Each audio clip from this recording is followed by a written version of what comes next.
Yo, what's up mga ka-jeep trip at mga ka-jeepers? Magandang araw sa inyong lahat. Yan. So, nandito tayo ngayon sa Malabag Silang Cavite at i-update ko lang kayo kung ano-ano ang mga kaganapan dito sa tarima ng Kulatog Custom Built dito sa Malabag Silang Cavite, mga bossing. Kaya, tara, samahan nyo ako sa tarima ng Kulatog Works. Mga bossing, simulan natin dito sa aircon unit na ginawa nila Kuya Ben Manalo, nila Boss Ben Manalo. Itong si Mariano Senior, mga bossing. Okay, so eto is pinagawa ng taga Bicol, mga bossing. Ayan, so eto rin yung isinalang nung nakarang B2B sa Tagaytay, mga boss. So ang makina nito is 4HG1, silipin natin. Okay, ayan, so ito ang kanyang makina, mga bossing. 4HG1. Okay. So air condition siya, syempre, mga boss. Ito yung compressor. Okay, matic yan. Tingnan natin yung kanyang interior, mga bossing. All goods. Okay, so ito ang kanyang interior, mga boss.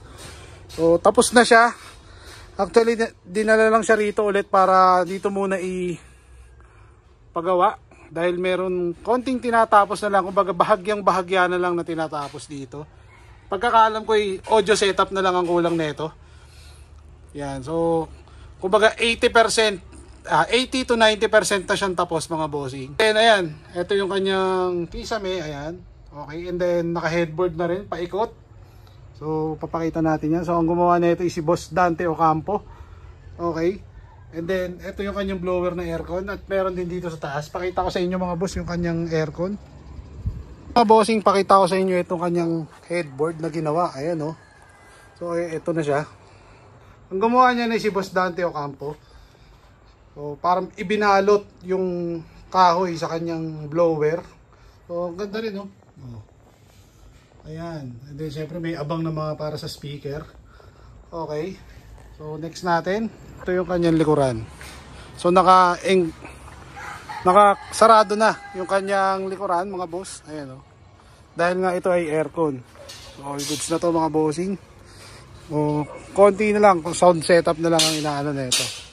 Nagtataka kung bakit parang napakalaki na itong unit na to at parang jumbo jeep kung tawagin. Ang unit na to ay pinagawa dahil para sa mga bisita na galing sa ibang bansa. Kumbaga, ito yung magiging service ng mga kakilala at kaibigan nung may-ari na nagpagawa nito. Ayan, kaya ang laki ng kanyang sukat, medyo matangkad. Ayan. Kung mga 6-footer kasi ang sasakay, mga foreigner ang sasakay. Ayan, so medyo kakaiba lang ang pagkakagawa nito, pero quality pa rin naman, mga bossing. Actually, ito is ginawa within 6 months. Ang bilis din natapos, mga boss. Ayan, so all na yon, lahat na yon. Mounting, yung kaha, lahat. Pati yung kasa ng pangilalim. Tapos na rin, okay na. Nagawa lahat yon sa loob ng 6 months. Nandito lahat ng mga gawa ni Kuya Ben Manalo. Ayan. So simulan natin dito. Ito yung kanyang pinakaunang gawa. Okay. Ito yung ipinarapol ni Ma'am Jen sa kanyang King of the Road. Ayan, okay. And then ang next natin syempre is yung Rena Altea, yung maiksi na gawang marasigan na ginawang remodel din dito sa tarima ng Kulatog. Next natin na ginawa is yung wala rito sa picture, yung isang pinarapol ni Ma'am Jen na Eagle inline na makina, si Kulatog 2.0.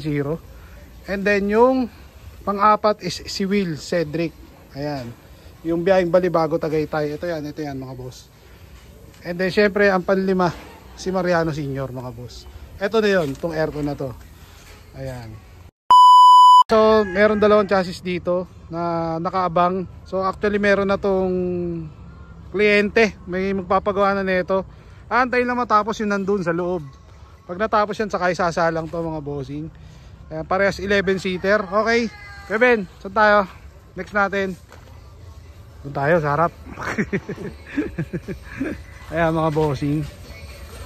So, dito tayo sa harap. Sa loob pala, sa loob. Ayan. Sino ba taga-mounting natin dito? Si Obet. Ayan, Boss Obet. Boss Obet. Kaya kumanan ito. Samba. Ito. Are. Ayan. So ito. Kaya Kuya Ben, ito. Simulan natin dyan. Sino nagpagawa na ito? Si Boss OG Delicio. Taga... Nueva Ecija. Ayun. Barangay Captain siya ng San Antonio, kung hindi ako nagkamali. Nueva Ecija. Nueva Ecija. Bali ilang seater to? Pwede. Ay, 11 seater po. 11. Ayan. So, makina na ikakabit natin. Wala pa siyang makina, pero DC2, minauntingan ko muna siya para pagdating ng makina niya, Salpak na lang din. salpak na lang. Kumbaga, may mga support na sa ilalim. Walang ginagawa si Obet. Ayan. Ano yung aking malupit na taga-mountain. Ayan, si Boss Obet, no? Ayan. Okay. Walang ginagawa, edi pinamountain din. Pinamounting mo na, no? Ayan, okay. So, mga gaano katagal to bago natin bali ano pa lang ano nito? Actually, nakaraan, chassis lang to, di ba? Hindi, nung dumating yung nagpagawa niya, yung bumili niya, halos meron na siyang katawan. So, parang nakaano lang siya, nakagawa lang siya na available lang sa mga gusto. Okay. Pagkita niya, nag-down na rin siya. Nag-down agad. Ayan. So, ayan. Oh, ito naman siya. Ginawa naman kaagad. Pagka-down, ginawa kaagad. Oo, yan. Yeah. Siguro mga December o January, December or January, no? hindi natin pwede patagalin.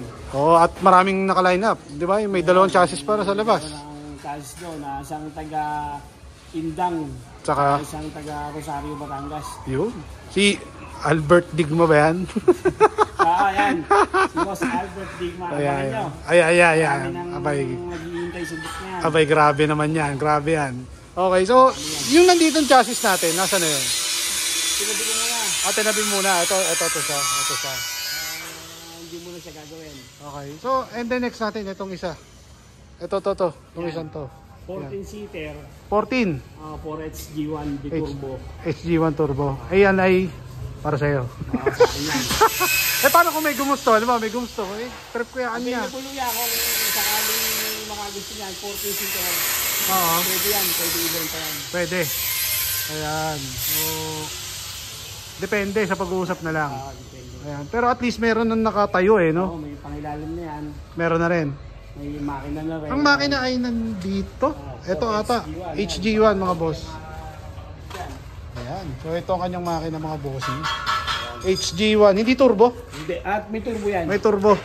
Galing sa 4HE1. Doon ko kinuha ang turbo yan. Ayan. So transmission 6-ta. 6-ta.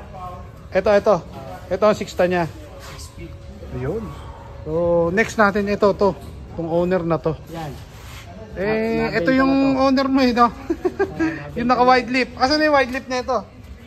Ito. Ere. Ayan. Hindi ko sinema sa bentahan yan kasi medyo mahal din eh. Oo. Mahal ang abutin ng owner. So bali, ang makina nito is 4K. 4K. Pero ito, bayad na to. Okay na to. May down payment na yan na 150. So ready for ano na lang. Release na lang. Tapos idadali na yun sa Ilocos. Sa Taga Ilocos ang kumuha. Lawag Ilocos Norte. Ayun. So, di-deliver nyo. Di-deliver namin yan. Basta nagbigay siya ng panggastos. And, Kevin, may mga nagtatanong kasi minsan sa page kung gumagawa din ba kayo ng owner. Oo, yan. Yung mga double cab, ganon. Double cab. Ayun, ang double cab, ganon. Gumagawa rin kayo. Gumagawa kami yan. Pag hindi... Ang tagagawa namin ng owner, si Obet. Siya rin. Taga-mounting. Yan. Sa owner siya rin. Saka si Dondon. Ayan, si Dondon. Okay, so dito tayo sa isa. Kevin, ito yung ginagawa kay Madam Roan. So dito tayo. Ayan, Ito yung running board niya. Hindi, yan yung running board ng taga Olivares. Ayos, taga Olivares. Spark. Okay, so dito tayo. Next natin ito. Ito, gaano katagal natin na kinakana na ito kay Madam Roan. Hindi kasi ma'am yan. Ayan. Pero maganda naman siguro ang kalalabasan. Ayan, actually, mga ilang araw na lang to dito, no? Araw na lang. Araw na lang to, wala nang linggo. Ayan, Nakapura na yan, mga paasang nagagawa yan. Ayan, so dito din si Boss Marlon. Ayan, Boss Marlon Pilar, tsaka si Boss Dante Ocampo. Siyempre, pinagtulungan na ng dalawa. Ayan, siyempre dito yung may-ari, nakabantay, yari kayo. Ayan, pinantayan na din naman Broan.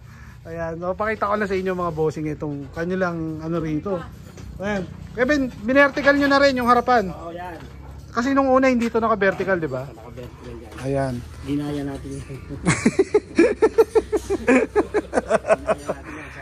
Ginaya, sabi ng mga basher. Maganda kasi kaya ginagaya natin maganda. Ayan. Yan, dapat magpasalamat kasi ginagaya kasi, di ba? Maganda. Oh, ayan. Hindi naman natin sila sinisiraan pero ayun. Ginaya lang. Kasi maganda eh. Ayan yan. Parang hindi mo natin gagaya. Ay siya, totoo naman, no. Ayan. So ito, ayan. So ito yung isang unit ng Roan, mga bossing. Madam Roan, ano to? BD1 Turbo. Ayan. Okay. So 6 speed lang. 6 rin. Uy. May takbo to. Ayan. So eto naman, Kevin, mga ilang araw na lang to, no? Pag natapos, tapos na. Ayan. Naantay lang matapos. Ayan, okay. Sa mga gusto magpagawa, sino natin? Pwede nating i-message. Lagi, si Gabs TV. Syempre. Ayan. Sino pa? Sa page namin. Page nila, Colatog Works. Saka sa Facebook account mo, no? Ben Manalo. Ayan. So, shoutout sa mga babatiin. Baka may mga babatiin tayo. Wala. Yung dati pa din, yung mga kumpare, yung mga tagagawa ko dyan. Ayan. Mga customer natin, no? Ngayon, Pare mong Ray. parang bulaga. Yan. Ayan. So, maraming salamat, Kevin. Ayan, Madam Roan kayo. Baka may mga babatiin pa kayong pahabol. Ayan. Okay na, boss. Okay na. So, abangan na lang natin to. Merong separate na vlog to dito, mga boss. So, ayan. Yun, at maraming salamat sa lahat ng mga nanood at sumubaybay sa ating mga vlog since day 1. At ayan nga pala ang naging update natin sa tarima ng Team Colatog dito sa Malabag Silang, Cavite. At sa mga gustong magpagawa ng kanilang mga unit, pwede nyo akong i-message sa aking FB page. At pwede nyo rin i-message ang Colatog Works sa kanilang Facebook page. At syempre, ang mismong owner ng Colatog Works na si Boss Ben Manalo. So paano? Kita-kits next vlog, mga bossing. Babush!